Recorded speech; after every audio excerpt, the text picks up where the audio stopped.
Welcome to the Inner Athlete Podcast, where we discuss all things youth athlete development and youth mentoring.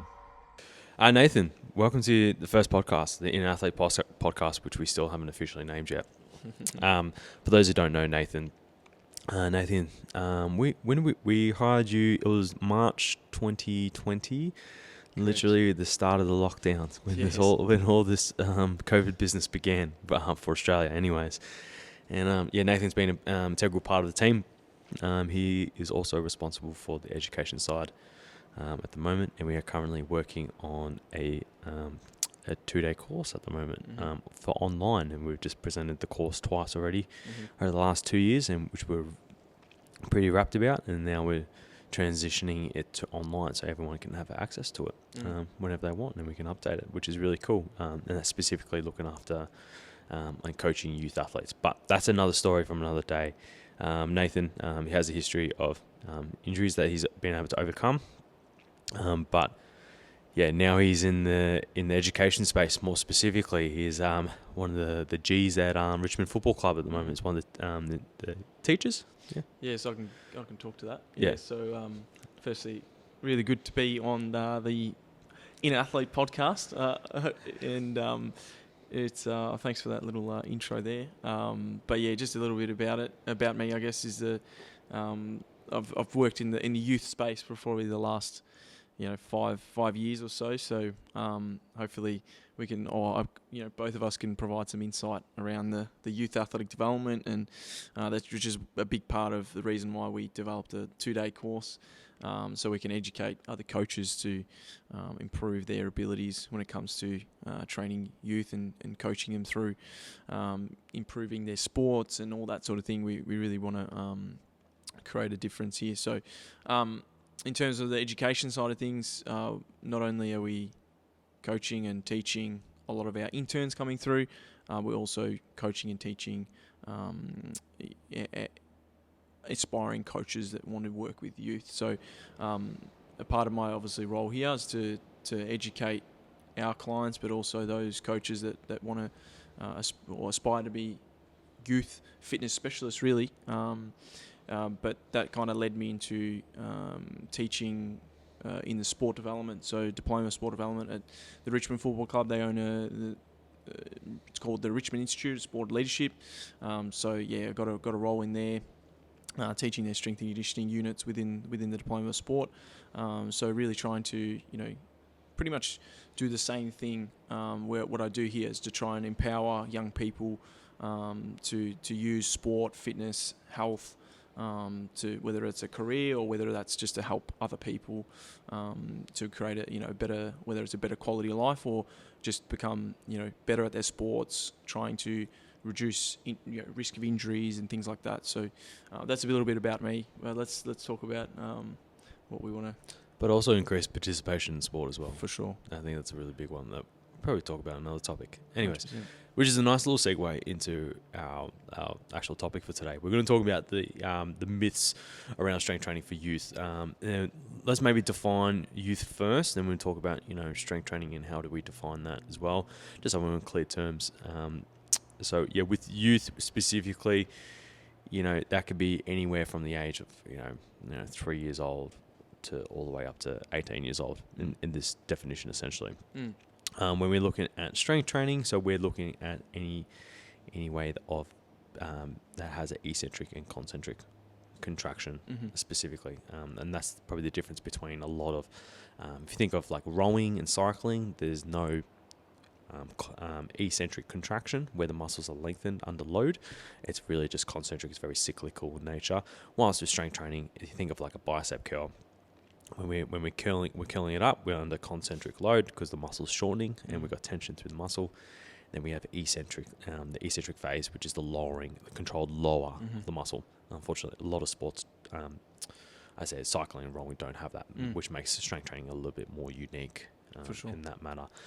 Let's talk about some of the myths. Let's go number one. What's the biggest myth that we have? Well, one of the biggest one is that strength training stunts your growth. I don't know where this comes from. 50, I don't know how long it's been around, but I know my parents and other parents I've spoken to have that same question: does strength training or resistance training, weight training, does that stunt your growth? And essentially, there's no research or anything out there that. There's no real valid concrete research. No. Of course, if you were to do weight training or in a silly way, like, getting a 10-year-old to do a 100-kilo barbell back squat, something like that, then yeah, of course, you're probably going to do some damage. But strength training isn't about lifting as much weight as possible. Obviously, there's a stage to when that is appropriate. But when we're working with youth athletes, where it's as young as 10 years old, as young as 8 years old, we've had here at Inner Athlete. They're playing their sports, which, whether it's football, basketball, netball, the amount of force or the amount of stress that goes through their bodies in a sporting environment it outweighs what we do in the gym. At the gym, that we do controlled movements, a little bit of resistance. We're trying to improve their ability to control their muscles, their movements, whether it's jumping, squatting, anything like that. So when it comes to those who are saying that we're stunting growth and all of that, it's just not. It just doesn't make sense. I think a lot of us, as we grow up, we were climbing trees, we were running, jumping, sprinting, all of those sort of things, and that has an element of, stress going through the body. So when it comes to our strength training, it's much more safe, especially when you've got supervision with a qualified coach like Trent and I. We've worked in the industry and worked with youth for a number of years now, and we've got that base knowledge through our exercise science and qualifications and education. So it's a really silly myth, but I can definitely say that is not true. If anything, strength training really improves our natural growth processes. Yeah, I think it has this way of improving the development phase for a lot of kids, especially those who are very long and dangly. But in terms of what actually stunts growth, there is something that actually does stunt growth, and that's actually malnutrition.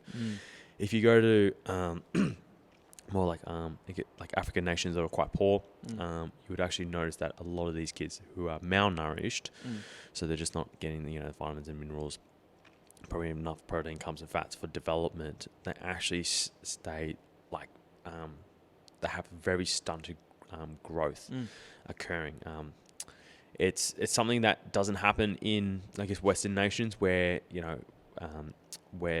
food supply is pretty good, especially in Australia. Too much food sometimes. So yeah, too much food, or even that's another thing for another day. But in terms of the actual nutrients themselves, we need to make sure that we're actually consuming enough vitamins and minerals and protein, carbs, and fats within the diet for kids to actually begin to grow and develop. That's going to support their develop. The strength training is kind of like a bonus of them to be able to feel less, more coordinated. Essentially, they're going to feel less like floppy. We like to use the analogy of wet noodle. You probably heard that with Matt on his episode.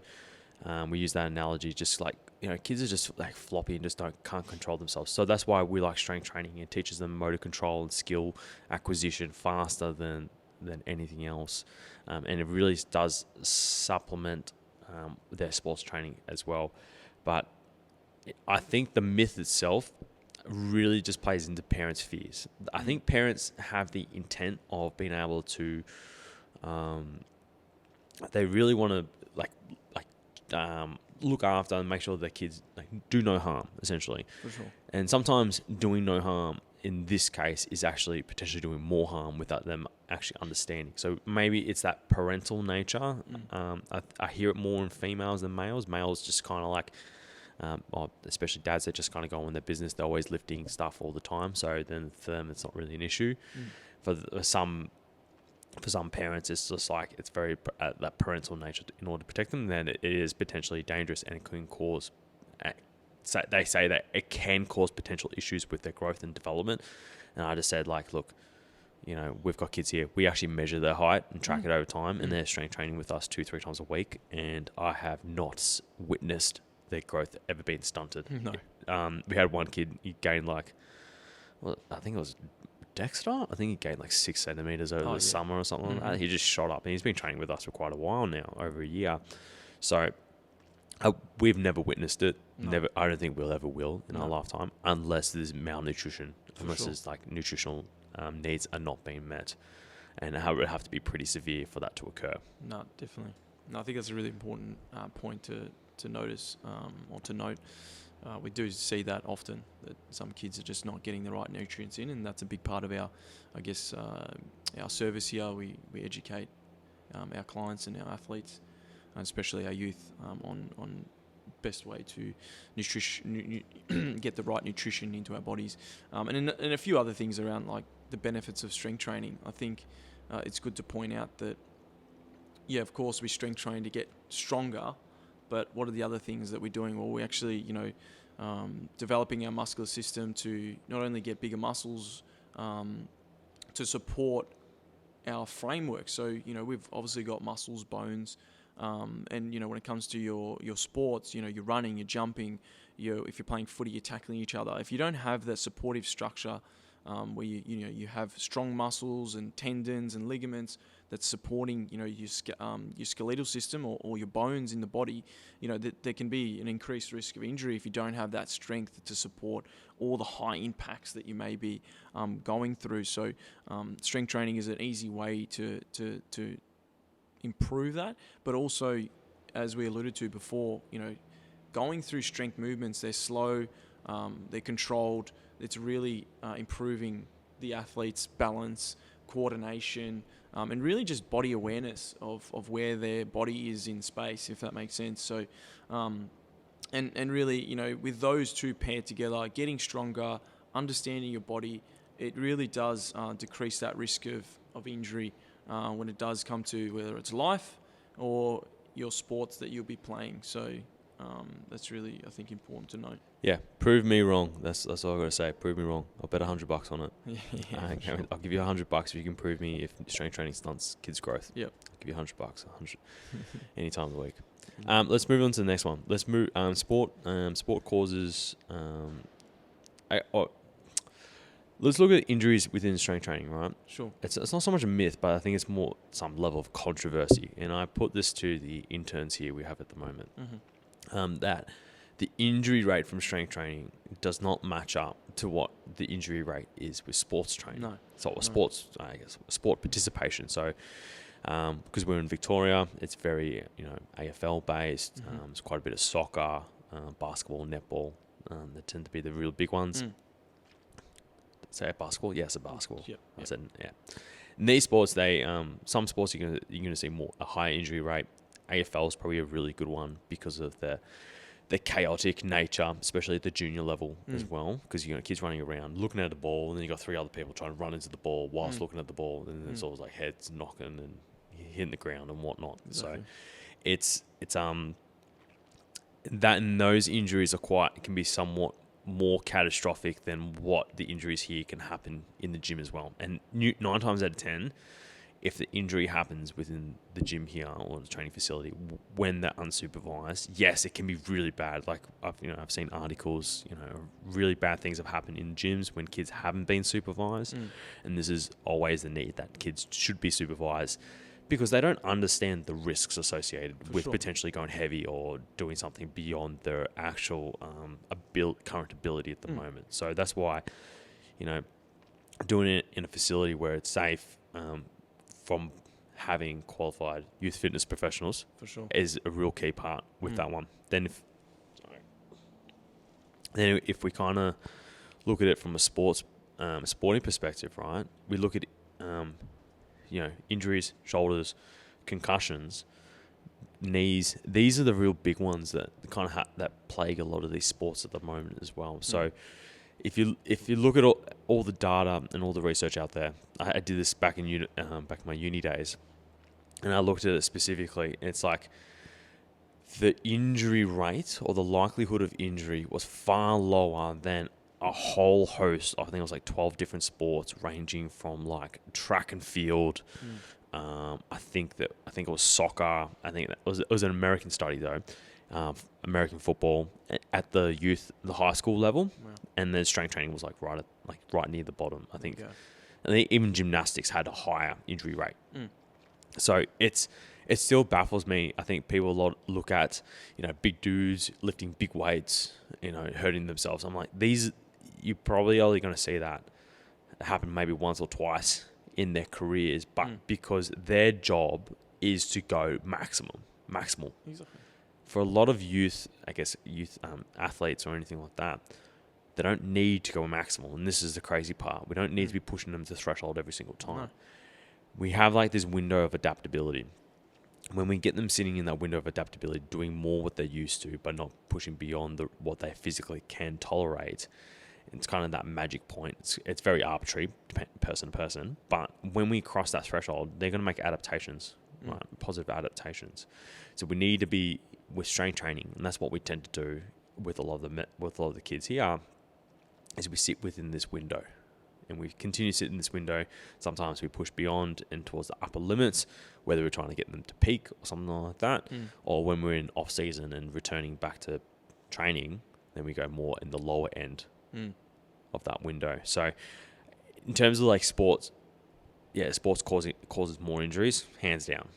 I'll attest to that no matter what. But the three mechanisms of why kids would injure themselves is lack of supervision, which has happened. Kids it's been pretty catastrophic. And there's been some catastrophic cases of that.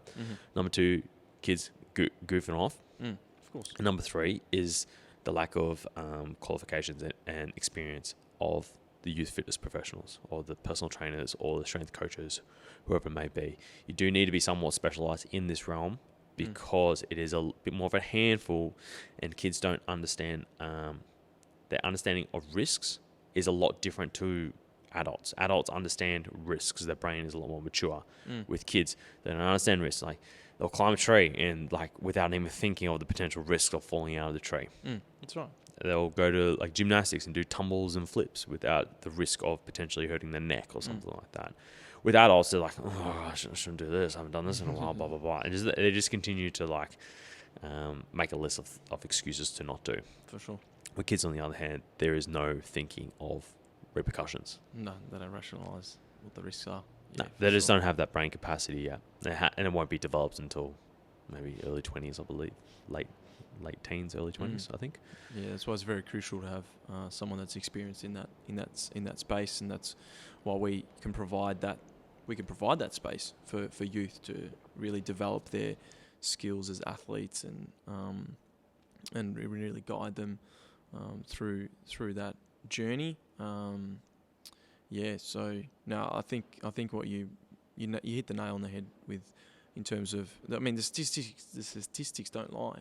I mean, even if in the professional setting or professional sport, you don't ever hear, your big stars in AFL, NBA and stuff getting injured in the gym. No, they're getting injured in their sport, whether it's a knee, an ankle, all of that sort of thing. Or in training. Yeah, or training, on the court, right? Yeah. Because these are, real dynamic, fast-paced, high impacts, which is, and we're not taking away that, you shouldn't play sport. It's all in the fun of it, which is why we all play sport. We enjoy it because it's, it's thrilling. You've got a competitive game and all that sort of thing. But yeah, unfortunately, there is a few risks of injuries or risk to harm yourself. But look, that's the end of the day. We play sport because we enjoy it. But there's things that we can do in a strength and conditioning or a physical way to try and reduce that risk, so that we can keep playing for longer, for harder, and for the enjoyment. Yeah, and it's all about controlling those variables as well. Like I said before, with the footy, you got the variables of where the ball is, where the kids are, where your opposition and your teammates are. I guess the weather, the condition of the pitch. How tired and fatigued they are. At least in the gym setting, there's a lot of variables we can control here. So obviously the weather, we can eliminate that. That's number one. Number two, we can control the loading parameters of it. So how much weight are they lifting for the day, or how many reps are they doing, whatever it may be. We can change that if they're feeling tired and broken down. We can actually just change the actual the actual session itself. With a lot of training sessions, they tend to have some level of structure to it and not much flexibility, unfortunately, and that's for various reasons. But within the gym and working on a one-on-one setting, we can change those variables quite quickly, especially with someone who's experienced, in order to guide that process to allow some positive adaptation to occur, and also minimizing the risk of potential injury. So if we've got a kid who's tired, fatigued, had 4 hours sleep, had no breakfast, whatever it may be, irritable, and it's like, oh, I'm really stressed out, I just want to get after it today. It's like, no chance. Yeah. But we can do something else in order to make them feel good. Yeah, so that's 100%. The catch. So I know we're kind of deviating on a different topic, but really, sports specific, sport participation in sport, you're more than likely going to see injuries, unfortunately. And strength training, the injury rate is far lower than what's kind of people believe, than the research doesn't back up what they have to say or what they believe. But you have just listened to the Inner Athlete podcast. Be sure to subscribe to stay up to date with the release of weekly episodes. Be sure to follow us on Facebook and Instagram to get great tips on all things youth athlete development and youth mentoring.